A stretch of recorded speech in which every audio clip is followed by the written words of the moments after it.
É um prazer imenso para as coreografias do Impossível contar com a presença de vocês na mesa de abertura da programação pública da 35ª Bienal de São Paulo. Para compor esse encontro, eu gostaria de convidar a nossa querida equipe curatorial da 35ª Bienal de São Paulo, composta por Diane Lima, Grada Quilomba, Hélio Menezes e Manuel Borja Viléu.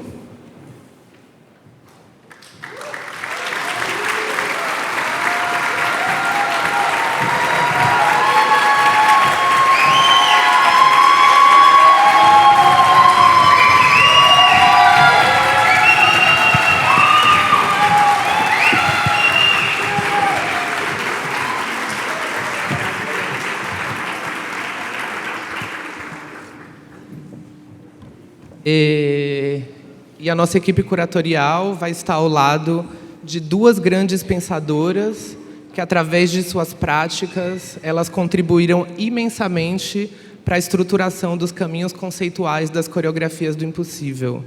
Eu gostaria de convidar a intelectual, socióloga Maya Kitche, Gladys Chuchu.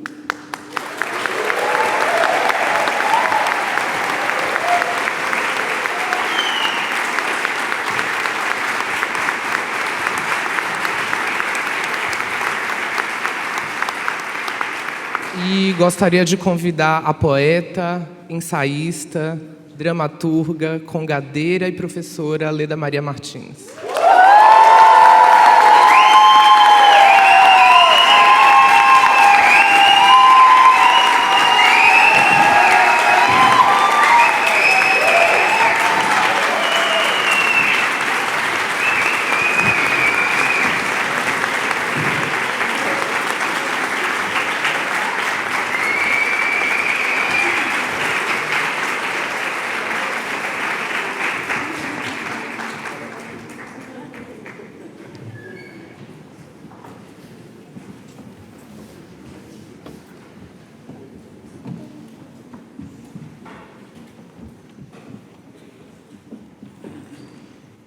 Bom, e antes de passar a palavra, a duração do nosso encontro hoje ele vai ter aproximadamente 1h30, né? Sendo que esses últimos 30 minutos vão ser dedicados a perguntas e a um espaço para todos que estão aqui, né? Vocês podem também acompanhar todas as atividades da programação pública da 35ª Bienal de São Paulo, que são atividades 100% gratuitas no site da Fundação Bienal, em nossas redes sociais e nos guias da programação pública mensal que estão disponíveis no pavilhão, né? O encontro de hoje também conta com o brilhante trabalho de tradução de Márcia Macedo, Jacob Garraway, Cristina Archá, Thelma Lucena e a interpretação de Libras de Carol Fomin e Gabriela Martins.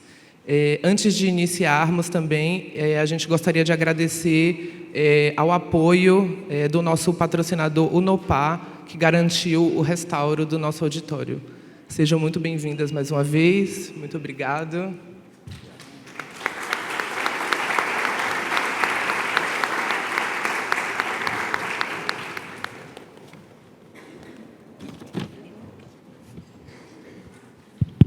Buenos días. Hoy me toca empezar a mí. Nos vamos cambiando, vamos coreografiándonos. Hablaré en español, porque no hablo portugués, aunque lo entiendo. Y querría, aparte de dar la bienvenida a mis colegas, daros la bienvenida a todos, daros la bienvenida a estas dos figuras que para nosotros han sido tan importantes en el desarrollo de estas coreografías. Dar dos palabras meramente, o tres, o cuatro tal vez, sobre no más, sobre qué son las coreografías. En primer lugar, el equipo. Como veis, el equipo es un equipo heterogéneo, un equipo donde cada uno de nosotros venimos de trayectorias muy distintas.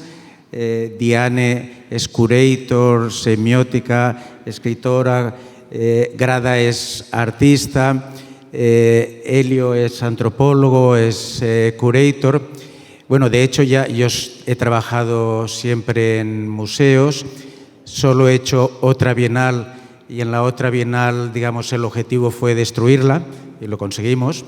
Espero que en esta no sea el caso, es todo lo contrario. Era la época en los 90 cuando las bienales eran lugares de atracción turística. Se aprende con los demás, se aprende siempre en colectividad, pero nosotros no somos un grupo, un colectivo a nivel romántico, no somos un colectivo que estemos trabajando juntos, sino que nos unimos justamente para aprender y desaprender, en una coreografía de ida y vuelta continua, y eso es muy importante. De hecho, cuando todos aportábamos nombres o ideas, cuando eran ideas o nombres que cada uno aportaba desde su propia trayectoria que el otro no conocía, normalmente eran bastante fácilmente recibidas, fácilmente discutidas. El problema, sin embargo, era cuando creíamos que estábamos de acuerdo en una serie de cosas. Hay un elemento que es muy importante, que es trabajar en disenso, trabajar con la diferencia. Estamos en una sociedad donde hay una ingeniería del consenso, donde el consenso está fabricado, donde todos adoramos ciertas marcas, donde todos adoramos ciertas cosas, donde hay una violencia que es distinta y un neofascismo que es distinto del fascismo de los años 30, donde había una voz, había una figura que lanzaba una serie de ideas y la gente las recibía, las ejecutaba, como ocurrió en Europa Central en los años 30. Hoy eso no es necesario, porque esas ideas están distribuidas, esas ideas están en las redes y, por tanto, las fake news están en las redes. No es necesario ya una figura que determine en qué se engaña. Es mucho más complicado y, por tanto, es muy importante el cambiar de forma de entender, en cambiar de forma de trabajar y el empezar a entender que se puede trabajar en disenso, se puede trabajar a partir de aquello que no conocemos, que no compartimos, sin violencia. Y ese es el gran elemento, trabajar con afecto. Afecto no quiere decir, no utilizo la palabra en un sentido inmanente, no es el afecto que a veces en el mundo del arte tiene una línea tal vez un poco naif. El afecto quiere decir la confianza, quiere decir que saber que el otro, diga una cosa o la otra, está compartiendo un espacio en común. Y ese espacio en común, que no es público ni privado, que se va rigiendo por leyes que vamos construyendo continuamente, es la coreografía. La coreografía implica un espacio y un tiempo que todos construimos en común, que todos vamos haciendo conjuntamente, que se va recreando conjuntamente. En inglés hay dos palabras que en portugués y en castellano no existen, que es play y game. Game es la estructura donde hay una serie de normas, uno juega, digamos al fútbol, juega y siempre hay dos porterías, 11 jugadores, pero imaginémonos que nosotros decidiésemos jugar con 3 balones, que decidiésemos jugar con 20 porterías, que decidiésemos invitar a todo el mundo o que todo el mundo entrase, que decidiésemos que no hubiese vencidos ni vencedores, que decidiésemos que lo importante es no llegar, sino el caminar. Esa es la coreografía del imposible, eso es el afecto, ese es el aprender y desaprender continuamente. Yo que vengo justamente de una institución hecha para aprender, una institución que es crítica, pero una institución que es crítica con determinados parámetros, trabajar de otro modo ha sido fundamental. Esto era la primera y la segunda palabra que quería decir, que las he mezclado. Y las otras dos son dos palabras que tienen que ver con las dos personas que están con nosotros, Gladys Chulchul y Leda María Martins, que tiene que ver con estas coreografías de lo imposible. Por un lado, el tiempo espiral. Este tiempo que es el tiempo opuesto al tiempo europeo, occidental, bueno, europeo, no nos machaquemos, al tiempo occidental, al tiempo lineal, progresivo, es un tiempo donde pasado, presente, donde una interrupción del pasado te permite imaginar futuros que eras incapaz de saber, y ese imaginar lo que no conocíamos es algo que estamos haciendo y que la profesora Leda María Martins ha sido una inspiración para todos nosotros. Y luego hay otro elemento importante, que este cambio epistemológico, que es necesario porque el mundo no se aguanta a nivel ecológico, no se aguanta a nivel político, hay una guerra global circular que todos sabemos, no se aguanta a nivel ni siquiera económico, es necesario un cambio. Y este cambio de espacio, de tiempo, tiene que ver con la gobernanza, tiene que ver con lo común. Y esto es algo que Gladys Chulchul y muchas de sus colegas han trabajado, de ahí que estén las dos con nosotros. Y finalmente, ya he acabado las 4 palabras, estas 4 más una. La una es agradecimiento y cariño a mis 3 colegas. Han sido 2 años o año y medio, no sé cuántos años, que han parecido muchos más, pero muchos más porque han sido muy intensos y porque además creo que son inolvidables. Así que muchas gracias a todas.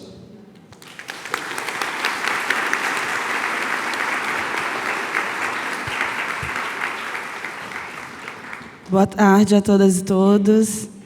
Estou muito feliz de estar vendo muitos rostos conhecidos, pessoas que vêm acompanhando o trabalho das coreografias do Impossível ao longo desses 15, 2 anos, 1 ano, não sei quanto tempo tem que a gente está nesse trabalho, fazendo esse trabalho. E para a gente é uma honra estar aqui essa manhã compartilhando algum desses pensamentos com vocês, sobretudo porque essa foi uma mesa que a gente, desde o início, desejou muito realizar. E então, também, para a gente, ela carrega também um pouco dessa realização impossível que se torna possível. E Manolo falou muito sobre o modo como a gente coreografou entre nós, e isso é algo que e tem sido fundamental para informar o projeto da 35ª. E isso passa por 2 elementos que ambas as nossas convidadas hoje têm nos ajudado a organizar, a pensar e a refletir, que é o modo como a gente encontrou estratégias e ferramentas para lidar com essa coreografia impossível, que é ter um coletivo curatorial formado por 4 pessoas que viviam em cidades distintas, que têm repertórios e referências distintas, e que, sobretudo, estava interessada em pensar como que essa diferença ela não se transformaria em violência.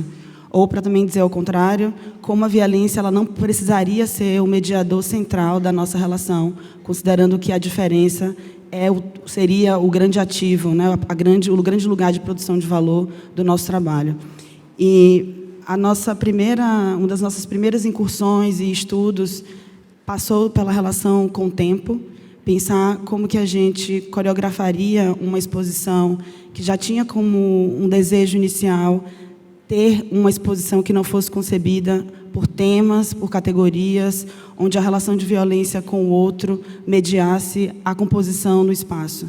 Então, mais do que ter o tempo aqui como um tema, que foi algo que a gente nunca desejou, de fato, mobilizar, o tema ele apareceu como uma ferramenta, como uma metodologia que nos ajudou a criar o que, de modo muito sábio, o Van, o nosso escritório de arquitetura, chamou de coreografia de percursos.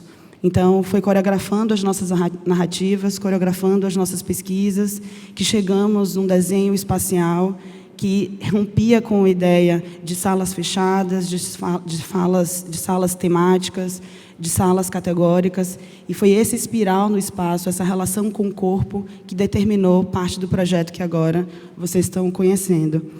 É também importante citar essa relação com a memória e o modo como a coreografia, para a gente, performa a experiência do cotidiano de artistas que estão espalhados pelo mundo todo, lidando com o impossível. E esse corpo, essa memória do corpo, a experiência do cotidiano, a experiência vivida do cotidiano, é algo também que a gente vem aprendendo com a professora Leda María Martins há bastante tempo. Eu sou uma fã declarada da professora Leda e com ela, junto com a professora Leda, eu venho pensando muito sobre essa relação com o corpo, a partir de uma frase que está também presente no nosso material educativo, que é: aquilo que no corpo e na voz se repete é uma episteme. E essa relação do modo como a gente produz conhecimento através das ancestralidades, o modo como as encruzilhadas do tempo organizam o nosso modo de expressar e produzir cultura, tem sido fundamental para as coreografias do impossível. E eu, de fato, agradeço muito a professora Leda por estar aqui e por toda a produção teórica, intelectual e prática que a senhora tem possibilitado para que as nossas gerações tenham conseguido encontrar, de fato, referências para lidar com os desafios que são da ordem do espaço, que são da ordem da produção artística e que também são da ordem institucional. Então, aproveito para deixar esse agradecimento público. Por outro lado, a gente também, ao longo dessas nossas pesquisas, pensamos muito sobre sistemas de governança e como que esses sistemas de governança centrados dentro de uma prática afro-indígena, centrado em práticas descentralizadas de poder, também poderiam nos ajudar a construir uma coreografia curatorial que também evitasse qualquer tipo de relação, ou melhor, que tentasse experimentar, ao menos. Eu acho que, para nós, a gente sempre entendeu que a gente gostaria de estar abertos para aquilo que a gente não conhecia. E eu acho que nos livrar de um certo desejo categórico, ou romântico, ou utópico, ou heróico, do que a gente estaria fazendo, do modo como a gente estaria fazendo, as promessas que a gente faria, foi algo possível para que a gente também abraçasse a falta e a falha como elemento central do projeto.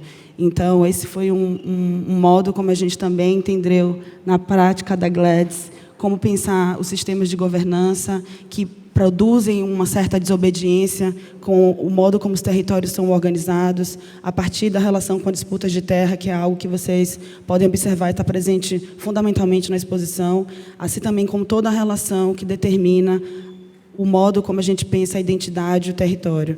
E a relação com as fronteiras, elas aqui são determinantes para a gente pensar não somente o modo como a gente ocupa os nossos espaços físicos, mas também como a gente ocupa os nossos espaços espirituais e simbólicos. Então, eu também quero agradecer a Gladys por estar aqui com a gente hoje. E fico feliz também de a gente poder, nesse momento, estar celebrando a exposição. O Manolo falou sobre a nossa alegria de estar, de fato, agora podendo ver e caminhar no espaço.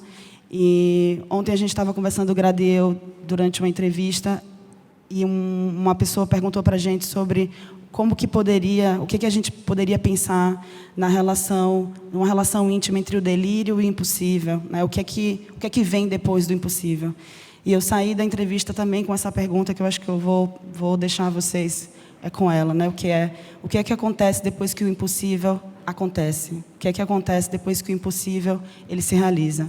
Então, eu acho que a gente coreografou o impossível ao longo desses últimos meses de trabalho.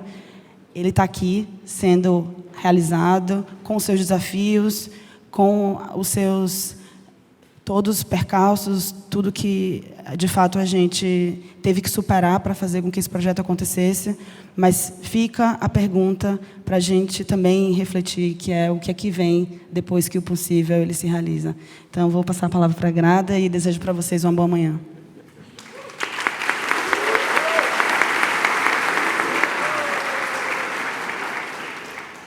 Então, muito bom dia, e é uma grande honra, mesmo uma grande alegria estar aqui e fazer parte deste quase momentum histórico em que nós trabalhamos todas juntas. E talvez a minha função agora seja um pouco entrar no exercício filosófico que nós fizemos, como nós começámos esta Bienal. E é muito interessante, ontem nós tivemos uma série de entrevistas e alguém perguntou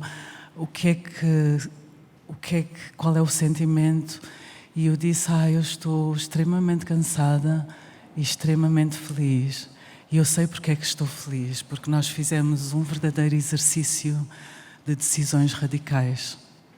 E eu nunca tinha dito isso antes, mas eu acho que este processo foi, acima de tudo, um exercício de decisões radicais. Começou pela decisão radical de nos juntarmos como um coletivo, apesar de não nos conhecermos.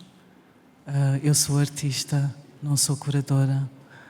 cada uma de nós somos pessoas diferentes, de geopolíticas diferentes, como o Manolo e a Diane já falaram, com competências diferentes, com uma bagagem teórica e intelectual diferente. E essa decisão radical de nos juntarmos foi fundamental. Nós questionamos muito o que é uma Bienal, para que serve uma Bienal, para quem serve uma Bienal, e faz sentido fazer outra vez outra Bienal, e se a fizermos, como?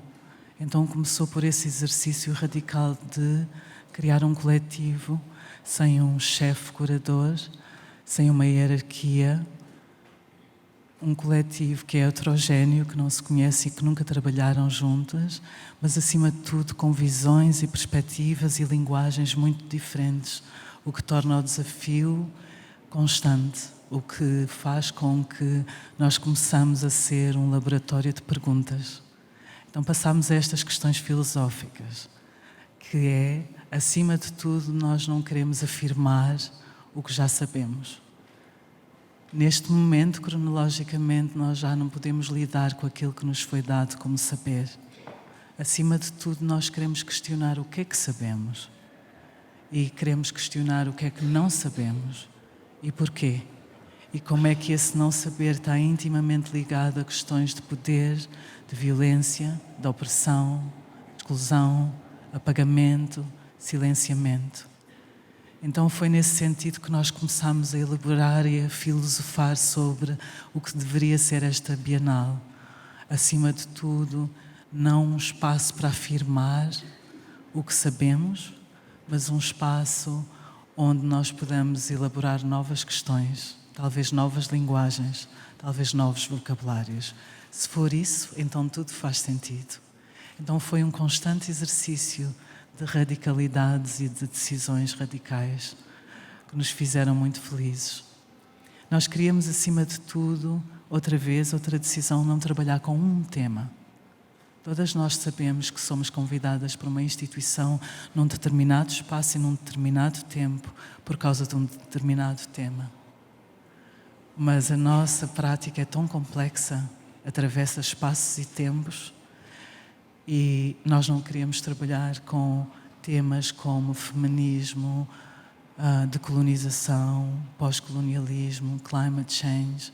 Nós queríamos olhar para a complexidade da nossa prática artística e todas nós sabemos como as nossas práticas, seja como curadoras ou como artistas, ou seja o que nós fazemos, como ficam reduzidas a um tema. Mas como são complexas e há uma dificuldade em ler as várias camadas e a complexidade, a interseccionalidade do trabalho. Então nós não tínhamos um tema, em vez disso nós começámos a trabalhar com práticas artísticas. E estas práticas artísticas que se unem e artistas que levam a outras artistas. Então nós temos as coreografias do impossível. Então começámos a filosofar o que é o impossível. E o que é impossível? E quem é que define as impossibilidades de quem? E como é que nós atravessamos a impossibilidade e nos tornamos nós próprias o impossível, criando possibilidades? Este foi o grande exercício para fazer a expografia. Depois entramos em filosofias como é que nós atravessamos toda esta vocabulário e linguagem ocidental que criou a binaridade do universo, a hierarquia do universo.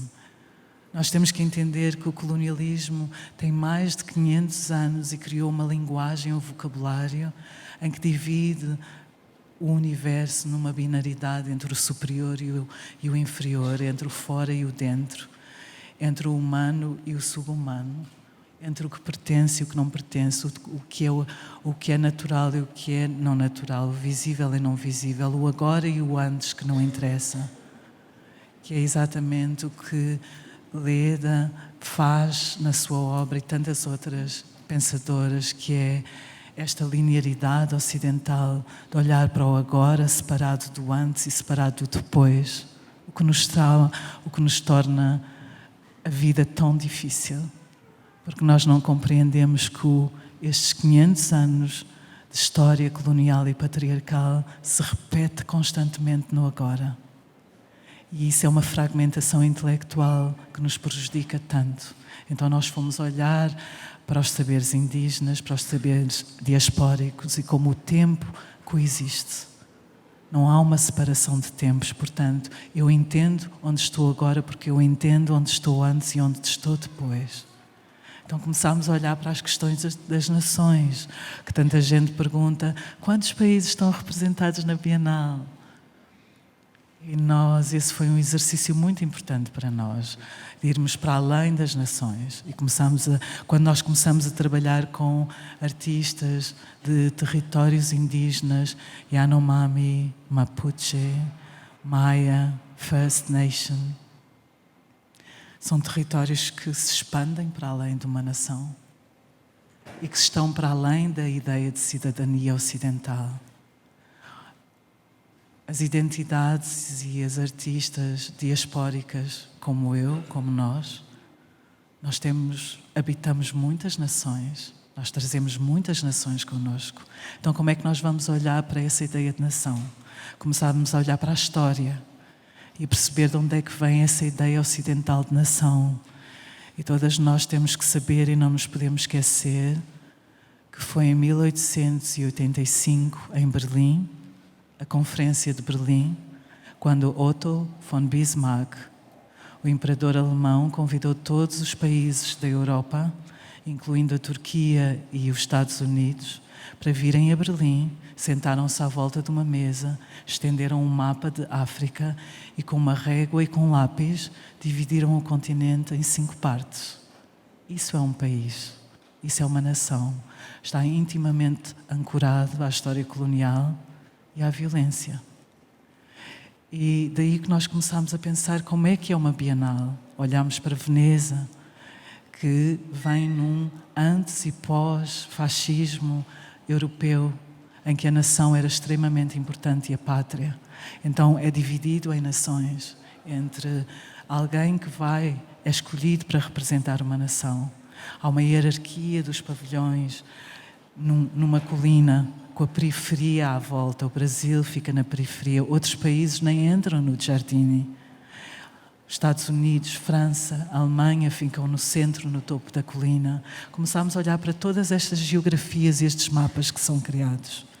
E como é que na Bienal de São Paulo foi a primeira Bienal, a segunda Bienal maior depois de Veneza, que começou a ser esse lugar experimental, que começou a abandonar a ideia de nações. Começou a trabalhar com artistas, para além da nação. Começou a trabalhar com práticas artísticas. Então foram todas estas decisões artísticas que nós fizemos e decisões radicais, uma a uma, que nos levaram a estes pensamentos filosóficos que eu queria partilhar com vocês. Eu tive uma conversa muito bonita num carro no outro dia e nós estávamos a falar sobre, às vezes, uma nação, um país não está pronto para receber certas coisas e não está pronto para receber umas coreografias do impossível. E depois eu disse, sim, mas nós estamos prontas.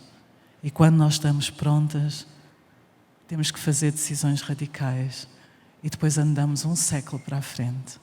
E depois, na abertura, alguém veio ter comigo e disse algo muito bonito e disse, vocês em 2 anos fizeram aquilo que não se fez em 2 séculos. Eu disse, são as decisões radicais. Os países podem não estar prontos, mas nós estamos prontas e temos que fazer decisões radicais nas coreografias do impossível. Obrigada.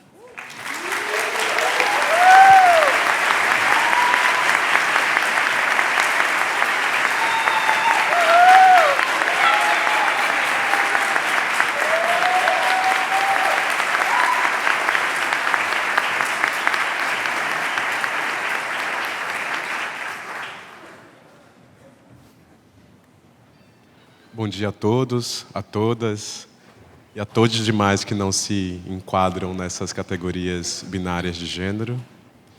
É um dia de emoção para a gente. Nós estamos aqui após 1 ano e meio de trabalho abrindo as coreografias do impossível para o público. Então, é agora a hora da verdade, a hora em que nossas intenções, objetivos, conceitos se solidificam, ganham forma, ganham espaço, ganham público e começam a coreografar elas mesmas. Eu venho de um lugar, eu venho da cidade do Salvador, na Bahia, onde a própria ideia de tempo não tem qualquer relação com o tempo do relógio. Da terra de onde venho, o tempo, em que se tempo, é um tempo a quem se dá de comer, um tempo a quem se dá de beber, um tempo a quem se bate cabeça. É saudando em que esse tempo que eu gostaria de começar essa fala em consequência dos meus colegas, com um pequeno trecho de um toque de capoeira que agora de manhã, vindo para cá, tocou no meu rádio e eu registrei. É um canto em que diz: o tempo dá, o tempo tira, o tempo passa e a folha vira. É com essa ideia de uma folha que se vira, de um tempo que dá, mas que tira, e de um tempo que retorna, que me parece que essas ideias de desafiar um tempo progressivo e linear encontraram espaço aqui, nas coreografias do impossível. Eu não vou repisar o que brilhantemente meus colegas, minhas colegas falaram ainda há pouco sobre a enorme influência de cosmologias, cosmogonias indígenas, africanas, afrodiaspóricas, árabes, de outras partes do mundo, foram fundamentais para que nós nos organizássemos de uma maneira coletiva, mas que também desafiássemos os imperativos binários do modernismo, os imperativos binários de um tempo ocidental que mais se assemelha a um tempo industrial, capitalista, de produção, do que a um tempo de vida. Esse tempo de vida, se é que podemos assim denominar de maneira algo abstrata, esse desejo de escapar a determinações muito rígidas do corpo, do tempo e do espaço, do movimento, ganhou para a gente uma dimensão conceitual que se espraia na seleção de artistas e obras, mas que também se desenvolvem nas demais partes, nos demais aspectos que configuram uma exposição plataforma, que é uma Bienal de São Paulo. E por que uma exposição plataforma? Porque, para além das peças, das instalações, dos sons, dos filmes e por aí vamos, há nessa configuração da Bienal toda uma preocupação que para nós era fundamental com a educação, por exemplo.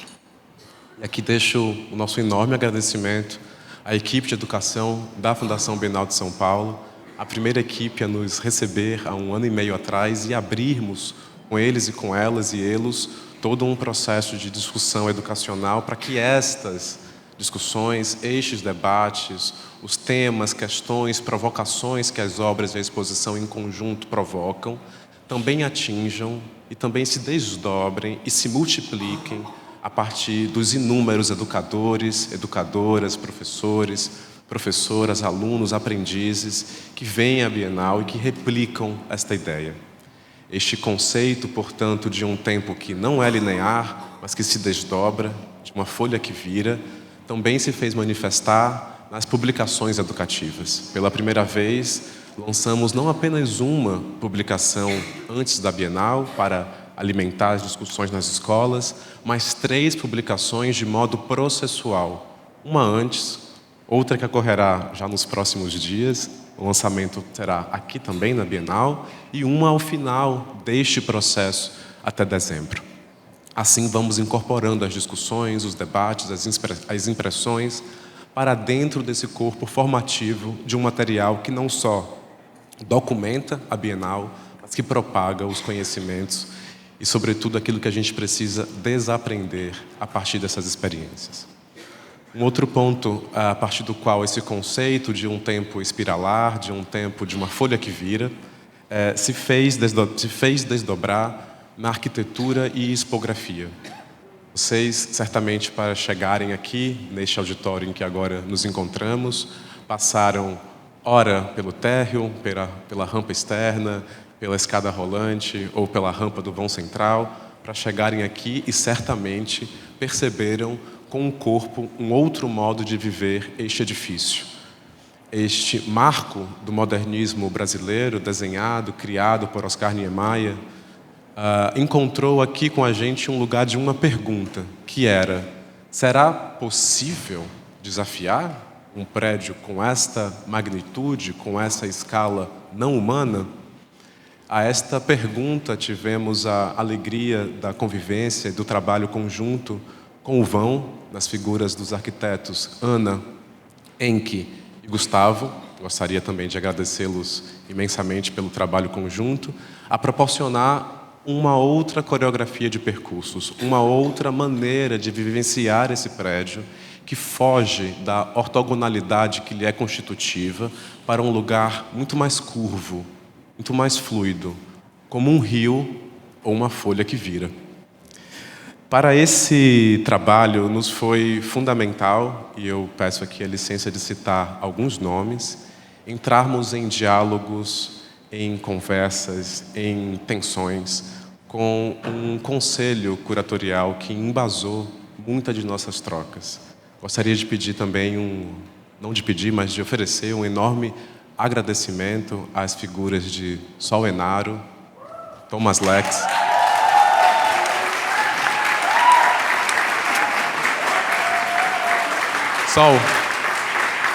Sol Enaro,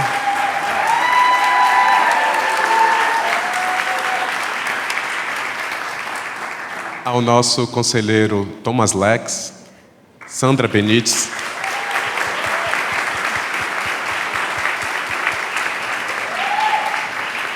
Sandra, querida.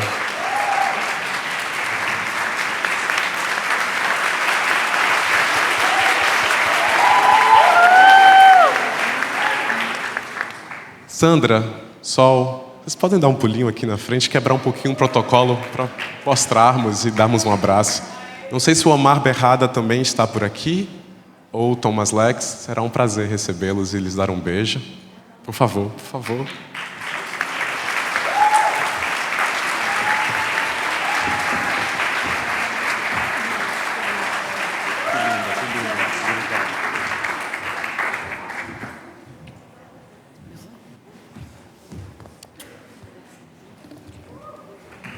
Sandra Benites. Amada.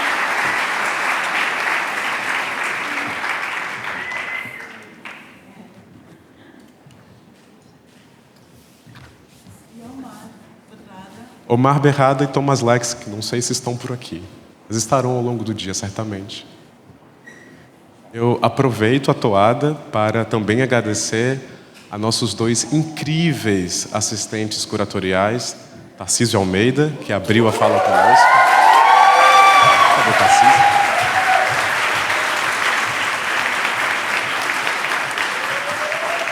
E a Silvia Monastérios. Por favor, Silvia.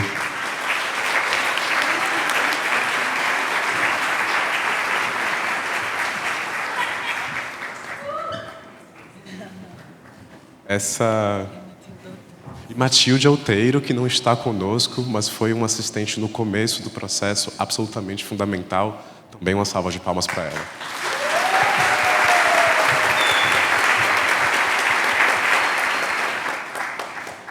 Essa participação é fundamental e a gente faz questão de nomear tantos colaboradores, colaboradoras que trabalharam conosco, porque sem essas pessoas, essas coreografias seriam evidentemente impossíveis.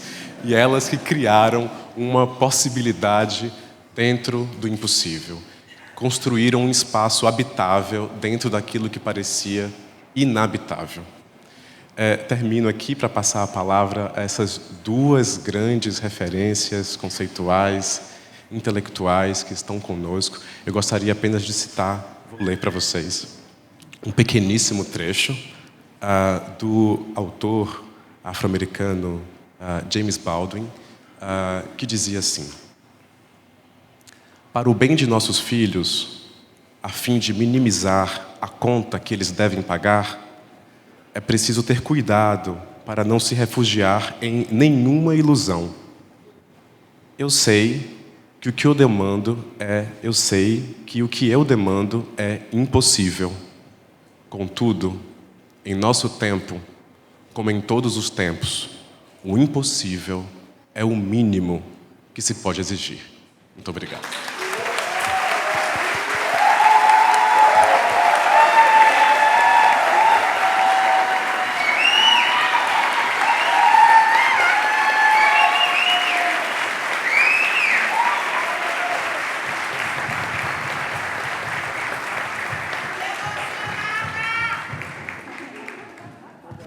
Senhoras, senhores e todos os demais aspectos nesse gênero, com vocês, Gladys Chuchu.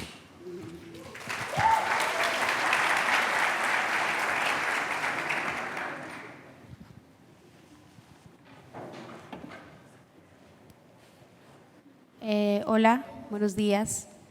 Yo voy a hablar en castellano, en español. Y he preparado un texto para leer, porque es muy común que uno pueda no centrarse, a veces se emociona hablando. Así que yo decidí escribir un texto que voy a ir leyendo y que pues también intenta dialogar con esta muestra de arte en esta Bienal y que a la larga creo que una conclusión provisional es que las estructuras políticas comunales, que es lo que yo investigo, también podrían funcionar como una coreografía de lo imposible. Ahora que he estado estos 2 días aquí revisando varias instalaciones y varias propuestas. Bueno, el texto se llama Comunidad Indígena, un proyecto histórico de gobierno. Y lo titulé así porque quiero presentar un proyecto interpretativo que distinga pensar comunidad indígena solo como tradición, como uso y costumbre. Contra ese argumento escribo este texto que pretende reflexionar comunidad indígena como un proyecto histórico de gobierno. En este sentido, pues, es preciso centrarnos en la política comunal indígena, teniendo a la vista la compleja amalgama política que produce instituciones comunales, siendo estas, en la gran mayoría de pueblos, los nombres pueden variar, pero pueden ser alcaldías indígenas, comités de aguas, comités de promejoramiento, cofradías, órganos de coordinación, comité de víctimas, comité de tierras, comité de mujeres organizadas, comité de defensas de la vida.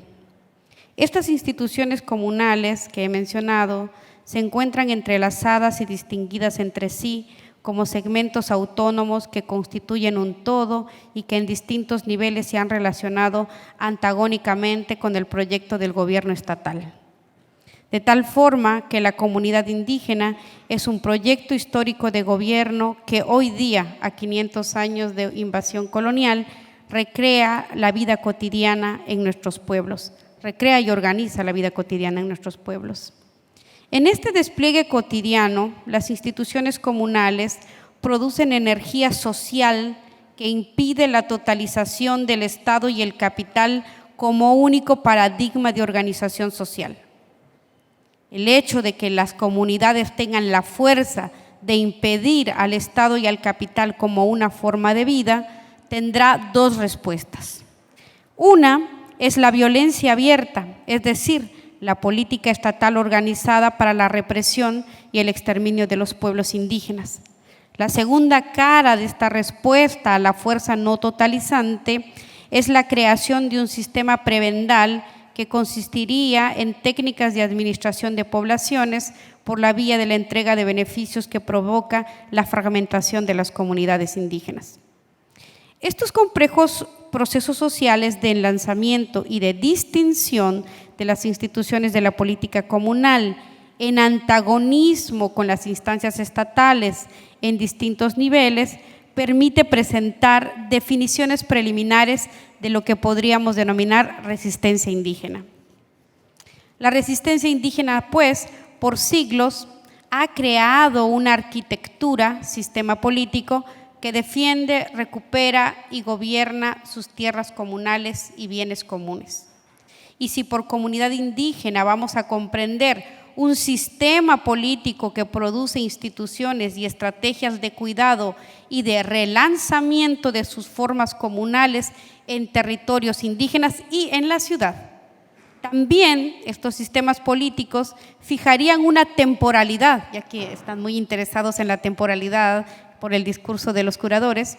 Se fija una temporalidad para el relevo de la dirigencia política de sus estructuras de gobierno, se producen prácticas deliberantes en asambleas para decidir asuntos del bien común y como columna vertebral de este sistema político estarían los extensos jornales de trabajo comunal para cuidar el agua, los bosques, las fiestas, los duelos o dirigir a la comunidad, porque la labor de dirigencia comunitaria es también un trabajo comunal. Con estos elementos podremos comprender o tener un acercamiento a la política indígena que supone una estrategia descentralizadora del poder y no centralizada en una sola persona. Ahora bien, este proceso político, este sistema político, no únicamente puede ser recreado en los territorios, también debido a la gran cantidad de población indígena migrante, es posible que encontremos también estructuras comunitarias en la ciudad. Por eso, el relevo de la dirigencia, la asamblea deliberante y el trabajo comunal constituyen y son parte fundamental de la arquitectura comunal indígena. Estas instituciones han logrado relanzarse más allá de los territorios y sobre todo fuera de los países de origen y en algunos casos pues en Estados Unidos, donde cientos de comunidades indígenas se han tenido que desplazar debido a los procesos de despojo. Las razones del desplazamiento indígena pueden ser comprendidas en diversas capas históricas. Una primera es el desplazamiento de comunidades indígenas por razones de la guerra, las guerras que ocurrieron en Centroamérica y que obligaron a las comunidades a tener que desplazarse a otros espacios. Pero también, luego de la firma de los acuerdos de paz o de la finalización formal de las guerras contra las comunidades, existe hoy día un alto porcentaje de comunidades desalojadas por el acaparamiento de la tierra para monocultivos, así como también para los proyectos extractivos de minería e hidroeléctricas. Esta condición estructural de varios países donde la alta densidad de población indígena vive, constituye pues una economía extractiva y que logrará explicar los altos números de indígenas que hoy viven en Estados Unidos o en otros países. Por ello, actualmente no podemos decir que comunidad indígena solamente viven en los territorios, sino que también hablar de comunidad indígena nos refiere a los cientos de comunidades que se han establecido en Estados Unidos. Hoy día ya no podemos decir que los cachiqueles solo viven en Sololá o que los misquitos solo viven en Nicaragua o que los otavalos únicamente están en la región de Otavalos, sino que también están en Madrid, así como varias comunidades quichés están en San Francisco o ixiles en Miami o mixtecos en Los Ángeles o zapotecos en la región de California. Y esta misma dinámica se va a encontrar presente en varias comunidades indígenas, las ashánicas que se encuentran asentadas hoy día en las regiones de Texas o las comunidades quichuas y quechuas que han poblado varios lugares de Maryland y de Nueva York. Si bien personas que vienen de estas comunidades indígenas se desempeñan como fuerza de trabajo en servicios de construcción, jardinería, alimentos, cuidado, costura, entre otros servicios más, podemos decir que no solamente son fuerza de trabajo, sino que son personas que han logrado desarrollar una infraestructura política para darle forma comunal a la vida en la ciudad. Se trata de circuitos de conexión con sus comunidades de origen. La tecnología virtual habilita la comunicación, habilita la fluidez de la información entre las redes familiares, pero también Existen una serie de dinámicas de apoyo de comunidades organizadas en Estados Unidos que están apoyando abiertamente la lucha contra los proyectos extractivos. Una gran parte de esta reflexión podemos encontrarla en las recientes investigaciones del periodista mixteco Cao Sirenio. Los migrantes indígenas, pues, han logrado relanzar y recrear su propio sistema político comunal en ciudades como Los Ángeles en los Estados Unidos. Y es a través de ello que logran organizar la repatriación de los cuerpos de los paisanos que fallecen en Estados Unidos y que quieren ser enterradas en sus pueblos de origen. También organizan y colaboran fiestas comunitarias al mismo tiempo que van creando redes de organización para apoyar a sus comunidades afectadas por los proyectos hidroeléctricos. Instituciones como la Unión Social Sogochense, el Comité de Emergencia Francisquense o el Acta de Apoyo Chuj son tan solo 3 expresiones de las cientos de instituciones comunales que pueblan las urbes de Estados Unidos.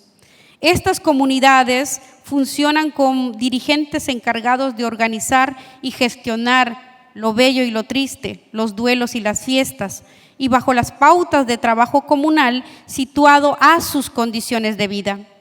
Estas comunidades, pues, se componen de redes de familias extendidas y bajo la ética de la obligatoriedad del trabajo y el apoyo han logrado tejer de formas múltiples una vida comunal en la gran ciudad. Un ejemplo de eso también puede ser el trabajo del colectivo Ayu, que está presentado en el 3er nivel y que tuve el gusto de conocer y de ver ayer. Algunas de estas instituciones incluso tienen más de 50 años de existencia, como en el caso de la Unión Social Sogochense, es una comunidad zapoteca. Zapoteca es un pueblo de la Ciudad de México, de Oaxaca, en México, compuesto por zapotecos de la Sierra Norte, originarios de un pueblo de San Bartolomé Sogocho. Esto nos presenta, pues, múltiples esferas de la existencia comunal relanzadas en las urbes norteamericanas. La existencia de comunidad indígena en Estados Unidos o en cualquier otro país que no sea de su origen y sus múltiples formas de conexión con sus comunidades de origen amplían las nociones de política indígena y de política comunal, pues la capacidad de gobernar, recuperar y defender en las comunidades indígenas que ocurren en la vida cotidiana también van a ocurrir y se van a sostener gracias al trabajo y el esfuerzo migrante que apoya los procesos de reproducción comunal. De hecho, varias de las trayectorias de ascenso social y de producción de la salud y la educación ha sido posible gracias al apoyo de las remesas que los comunitarios que han emigrado y que envían a sus pueblos. Por ello, pues, propongo que pensemos la política comunal en términos de archipiélago, es decir, en términos de continuidad y de descontinuidad. ¿Y por qué en archipiélago? Y cito a la académica, a la investigadora Nina Pacari, es una investigadora quichua del Ecuador, cuando dice que las comunidades indígenas se han desplegado como contrapoder al Estado latinoamericano. Ahora bien, este contrapoder no es fuerza dispersa y sin forma. Se trata de instituciones políticas comunales que en tanto se contraponen al Estado, tienen la capacidad de deformarlo y de dar forma a las sociedades indígenas. Para analizar estas formas antagónicas es preciso tener a la vista los momentos de quiebre social que a lo largo de los siglos han impedido la totalización del Estado y el capital en los territorios indígenas. Esto es, la capacidad comunal de gobierno que las estructuras indígenas han tenido al gestionar la reconstrucción de la vida después de los momentos abiertos de la guerra, la violencia y la represión. Para comprender este antagonismo entre comunidad y Estado, se supone pues que debemos de analizar por lo menos 2 maneras de relación entre 2 sistemas que se contraponen, a decir, la prebenda y la violencia como relación tutelar del Estado hacia las comunidades. Las prebendas han tenido el efecto disciplinario de romper o intentar romper la subjetividad colectiva, aunque nunca plenamente, pero escinde y fragmenta temporalmente. Un efecto de una política prebendal es el clientelismo que modifica y refuncionaliza los sistemas comunales. Pero por otro lado, la violencia y el genocidio como mecanismo planificado para el exterminio de los pueblos ha tenido como efecto el desplazamiento de los territorios, la persecución de las estructuras organizativas, la quema de cosechas y la muerte de animales domésticos. Pero aún con eso, las comunidades con esfuerzo colectivo logran reconstruir y relanzar un mundo en términos comunales. Se apropian del mundo en términos comunales. Ante estas formas de antagonismo, las comunidades y sus sistemas políticos han desarrollado un profundo grado de fluidez para actualizarse ante las amenazas o las transformaciones que precisan para la conservación de la vida y han sido capaces de deformar al Estado. Estas condiciones antagónicas que he mencionado de muchas maneras han sido respondidas por rebeliones, levantamientos indígenas que perduran en la memoria de la vida cotidiana. Y sobre lo dicho, ensayo pues 3 distinciones para pensar la política comunal en archipiélago.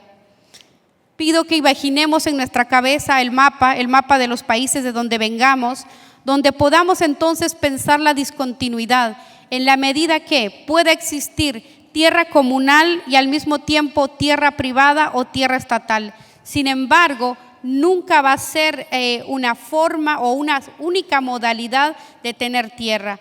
La tierra comunal se interrumpe con la tierra privada, pero al mismo tiempo la tierra privada también se interrumpe con la tierra comunal. Y por eso la figura del archipiélago.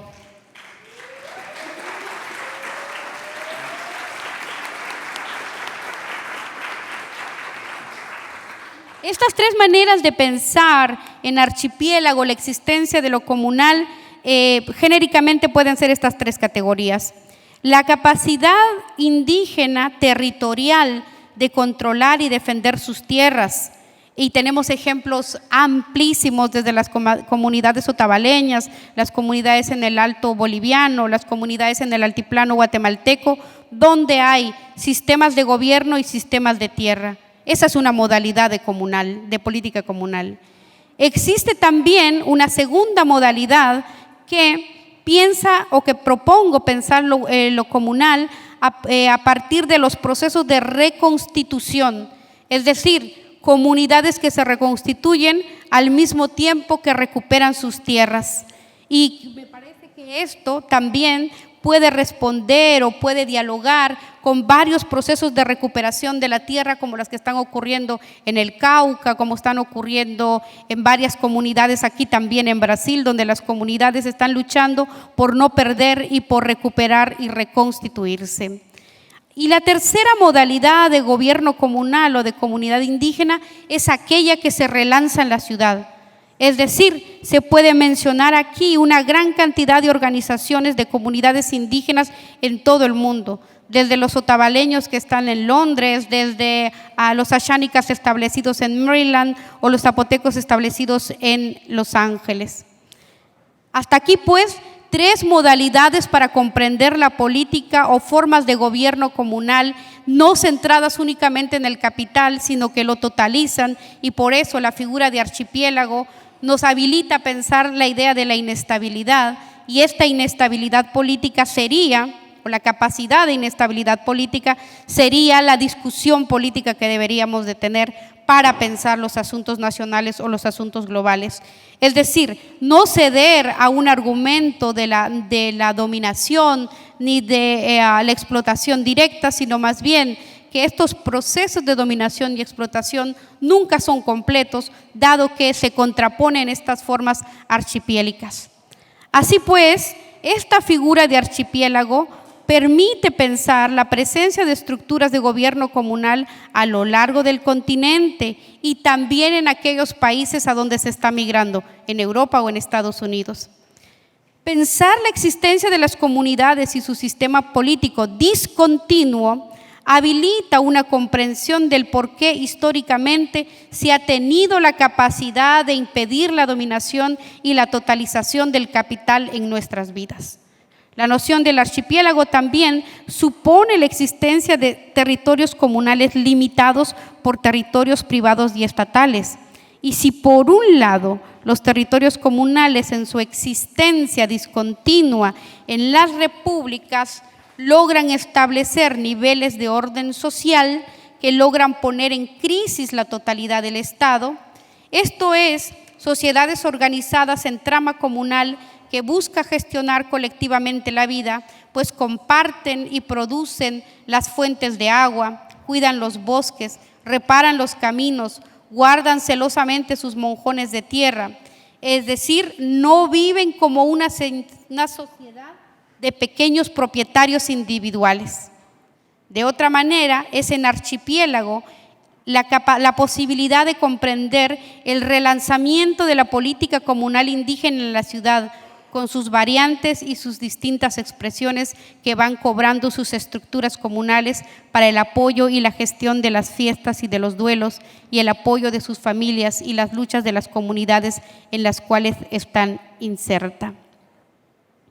Archipiélago también, como metáfora geográfica, permite pensar la singularidad de la existencia comunal en el territorio. Las nociones de tejidos de asamblea, entonces, nos permitirá pensar los espacios de deliberación y discusión mismos que paulatinamente se van articulando entre sí. Estas redes de asambleas comunales han tenido en el centro de su interés el resguardo de tierras comunales y desde ellas fluyen extensas redes que se comunican entre sí.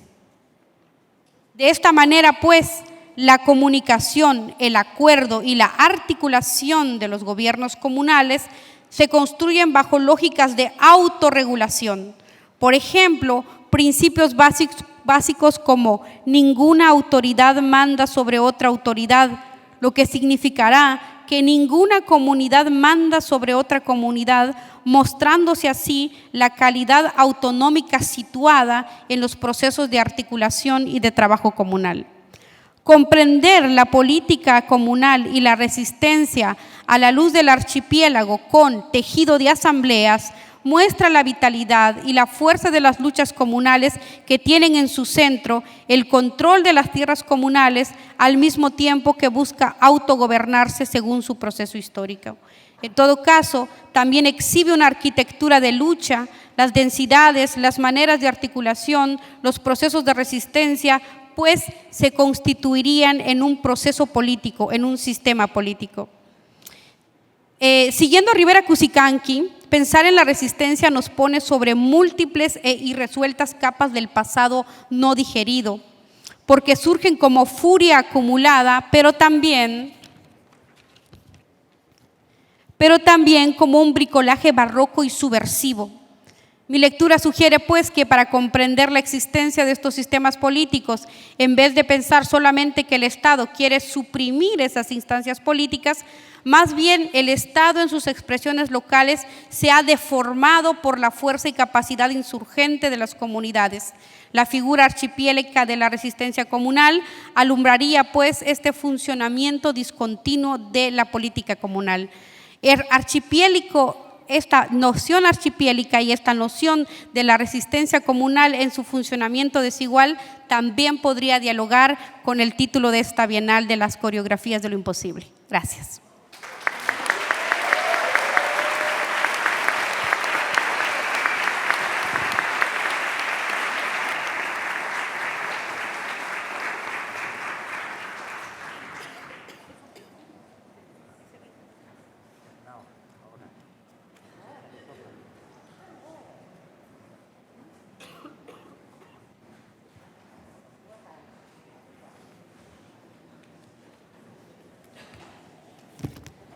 Oi, aqui.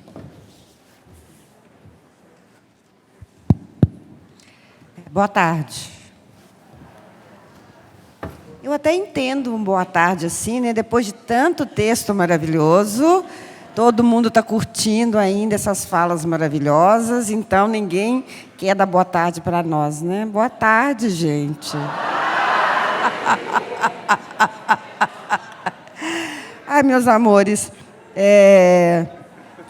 vocês não podem imaginar a comoção, a emoção. Eu fico até pensando, eu já não tinha pensado mesmo em fazer nenhum texto, porque eu queria muito ouvir esses meus colegas maravilhosos. E fiquei muito afetada pelas falas, obrigada, por toda a proposta da Bienal, pelos carinhos, não é? Então, eu vou tentar apenas agradecer. Giovana, que me recebeu hoje, me acompanhou para tomar um cafezinho, e ela fez um percurso, eu não sei se ela está aqui. Desculpa, Giovana, eu não sei também seu sobrenome. Então, Endrigo. Mas então, e olha só, a Giovana passa comigo e eu sou recebida pelas obras da Rosana Paulino e da Sônia Gomes. Eu fiquei estonteada.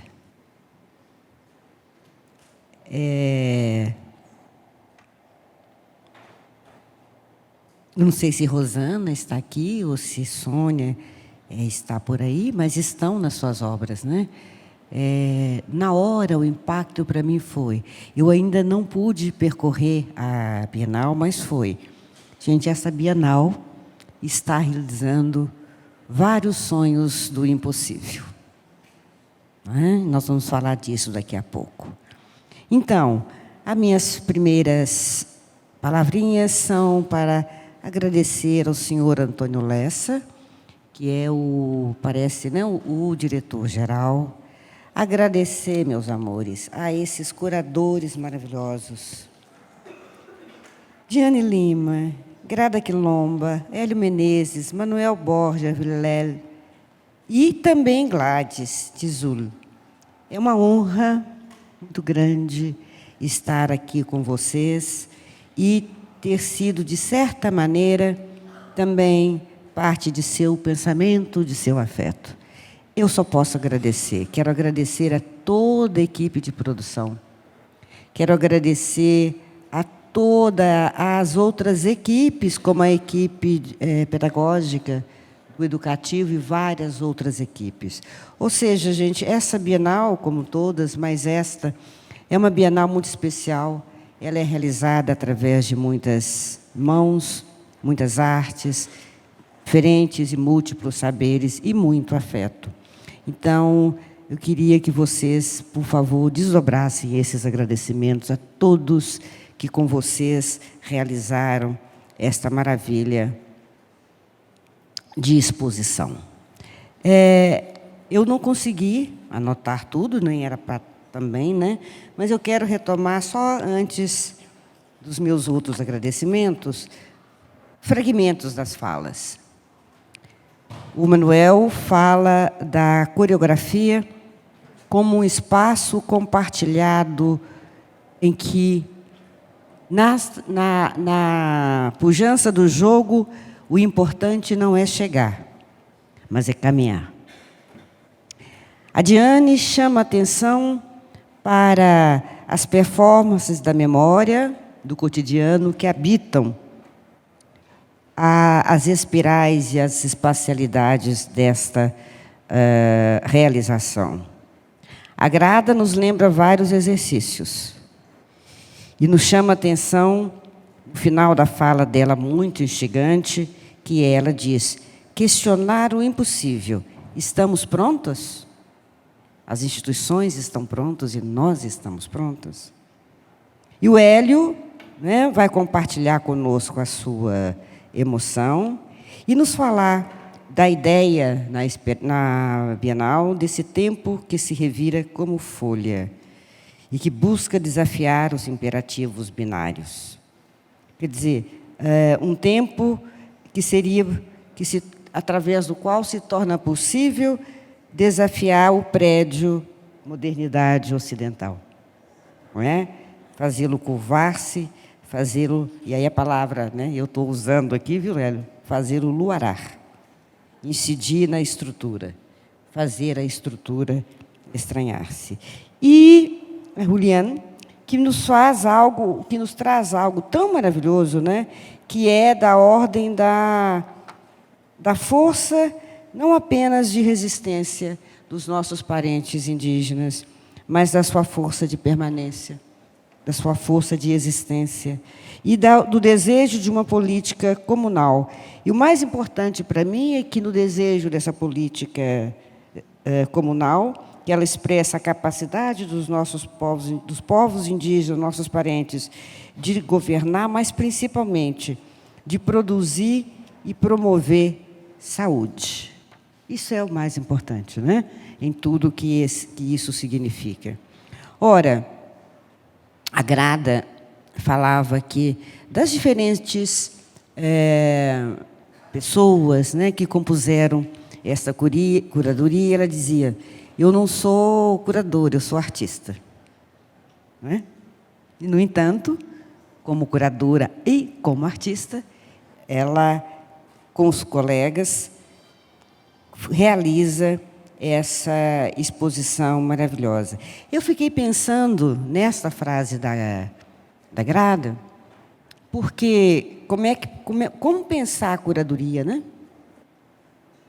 O curar é um dos elementos, como palavra e como conceito, mais importantes nas populações, nos povos matizados pela negrura. Né? E o curador, a curadora, é aquela que curam. Né? E olha para você ver que é uma coincidência semântica maravilhosa, porque o poeta, ao poetar, né?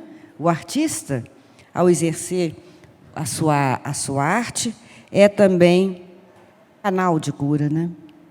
É canal de cura. Então, meu amor, eu acho que aí se fundem a graça, e graça aqui no poder da palavra graça, do seu talento como escritora, do seu talento como mestre da escrita, seja da escrita ficcional, seja da performance, né, seja da ensaísta, no exercício de uma curadoria que é também um corpo de cura, né, que se realiza como um corpo de cura. E isso nós precisamos tanto. Eu escutei, meus amores, alguns dias atrás, eu escutei de alguém, que eu não vou me lembrar o nome, vocês me perdoem, que esta Bienal era extremamente importante para o povo negro. Para os povos da diáspora. E aí, né? E que este tema era basilar. Porque sejam os povos da diáspora, sejam os povos indígenas, nós temos exercitado a existência como coreografia do impossível. Nós fomos sonhados para desejar o impossível. E nós fomos sonhados para realizar o improvável. O tema, então, com que vocês elaboram e pensam esta bela Bienal, e aí, por isso eu entendo essa frase que me foi dita, né? Dessa importância do tema e da Bienal para o povo negro e para os nossos parentes indígenas. Porque este tema, né, se inscreve em nossas afrografias, né? Nas quais os sonhos do impossível e sua realização são o tempo em movimento. Portanto, é no âmbito dessas afrografias que vocês realizam com muito saber e com muita beleza, que ali nós habitamos, nós negros, nos vemos a possibilidade também de habitar através da grafia desses nossos saberes estéticos, dessas nossas performances das corporeidade, desses nossos corpos dançantes, vozeados, luminosos, aromáticos, espirais. Esse nosso corpo memória, que é um corpo da presença presente. Memória não significa um corpo do passado, não é? A memória é sempre a atualização da ancestralidade no presente da presença. Portanto, um corpo, né, que me parece realizar-se nessa exposição como um corpo tela. E como um corpo tela, grafa o saber com os aromas da ancestralidade. Um corpo poieses. Do pouco que eu já pude ver, eu fui tomada pelo poético. E um corpo-tempo, né? Vocês falaram tanto do tempo. Um corpo-tempo que se quer um corpo em espirais, que é também um corpo-pensamento, um corpo poético, né? E mais, eu sempre, quando penso as artes negras, eu penso que elas herdam das culturas negras e também das culturas indígenas, não é? Uma ética que vê a arte não apenas e não principalmente como um bem precificado, não é? Mas que pensa a arte, realiza a arte como um bem que se quer um benefício para o coletivo. E é nesse sentido, ele é sempre uma oferenda. Então, olha que essa Bienal, portanto, sonhada, realizada por vocês. Apesar de todas as dificuldades, vocês também coreografaram o aparente impossível. E realizaram o que até há bem pouco tempo atrás seria improvável. Este é um modo muito forte de incidir nas instituições, não é? Incidir nas instituições, transtorná-las, transformá-las, fazê-las estranhar-se. Parabéns. E aí, meus amores, coreografar, portanto, o impossível para nós negros é desejar o impossível e realizá-lo, mesmo quando parece improvável. Então, eu fico muito agradecida de vocês estarem também inspirados e inspiradas nas espirais do tempo, e eu acho que as pessoas se inspiram nas espirais porque nelas se reconhecem. Nós temos habitado as espirais, não é, meu amor? Ela é nossa casa comum, não é mesmo? Então, portanto, gente, coreografar o impossível, no meu modesto modo de entender, é realizar o improvável. É inscrever no corpo o tempo que em voleios e voltejos das espirais, bailarina. Um corpo que, como eu disse, é um corpo memória, é um corpo história, é um corpo pensamento, é um corpo sentimento e é, principalmente, um corpo de afetos. Obrigada.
Oi.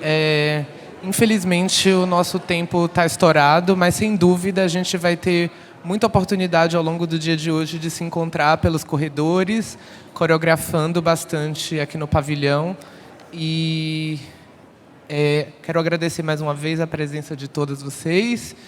E vamos seguir a agenda do programa público e a gente se vê já já. Boa tarde.